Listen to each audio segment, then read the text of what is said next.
Bismillahirrahmanirrahim. Assalamualaikum warahmatullahi wabarakatuh. Asyhadu an la ilaha illallah wa asyhadu anna Muhammadar Rasulullah. Solihin, solihat yang dimuliakan Allah Subhanahu wa ta'ala. Kita mendengar sabda Sayyidina Umar bin Khattab radhiyallahu anhu. Kata beliau, sesungguhnya Allah Subhanahu wa ta'ala menyembunyikan ridhonya di dalam amal-amal yang diperbuat oleh manusia. Allah Subhanahu wa ta'ala menyembunyikan murkanya di balik dosa-dosa yang dilakukan oleh manusia. Allah Subhanahu wa ta'ala menyembunyikan kekasih-kekasihnya di antara orang-orang ramai yang diremehkan manusia. Masya Allah, maka kita tidak boleh meremehkan 3 hal ini.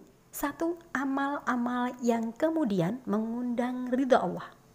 Sesungguhnya amal bukanlah besar atau kecilnya, bukanlah dahsyat atau dianggap remehnya, tetapi amal yang ingin kita bawa ke hadapan Allah Subhanahu wa ta'ala adalah amal yang diridhoinya. Berapapun besarnya amal, tanpa ridha Allah apalah gunanya? Dan ridha Allah adalah ahsanu amala, amal yang paling ikhlas niatnya dan paling mengikuti tuntunan Allah dan Rasulnya Sallallahu Alaihi Wasallam. Setelah yang fardu, kita perlu memiliki amal-amal yang kemudian kita rahasiakan, kita jaga, meskipun kecil kita dawamkan. Ahabal a'mali ilallah madama wa inqala. Amal yang dicintai oleh Allah Subhanahu wa ta'ala adalah amal yang paling dawam, yang terus-menerus meski sedikit. Imam Abu Dawud mencontohkan bagaimana beliau ketika menyeberang dengan perahu di sungai Tigris. Sudah sampai di tengah jalan, beliau bilang kepada tukang perahu, "Bisa tidak balik sebentar?" Kenapa? Karena ada orang bersin di tepian. Ketika ada orang bersin di tepian, dia mengucapkan tahmid dan belum ada yang mengucapkan tarhim kepadanya. Imam Abu Dawud mengatakan, bisa tidak balik? Kemudian tukang perahu ini dibayar oleh Imam Abu Dawud, lalu mendayung balik dan kemudian Imam Abu Dawud mengatakan kepada orang yang bersin itu, "Yarhamukallah."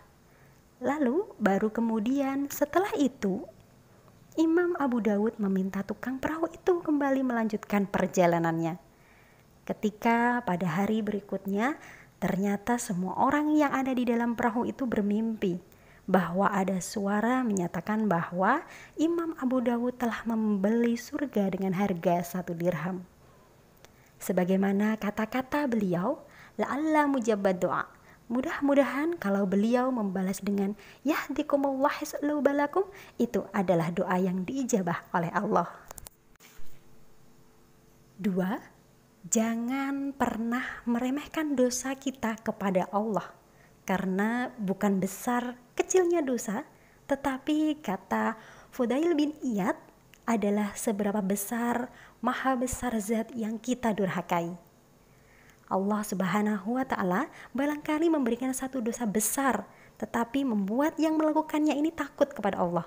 Lalu kemudian dia bertaubat. Itu jauh lebih baik daripada seseorang melakukan dosa-dosa kecil tetapi selalu meremehkan dosa itu. Tanpa sadar, ternyata yang membuat dia dimurkai oleh Allah. 3. Jangan pernah kita meremehkan sesama manusia. Karena boleh jadi kekasih Allah itu adalah at-taqiyal ghaniyya khafiyya, orang yang takwa yang tersembunyi. Allah mengatakan kita tidak patut mengukur kemuliaan dengan harta, dengan paras, dengan nasab keturunan, dengan kedudukan, tetapi satu-satunya adalah inna akramakum indallahi atqakum.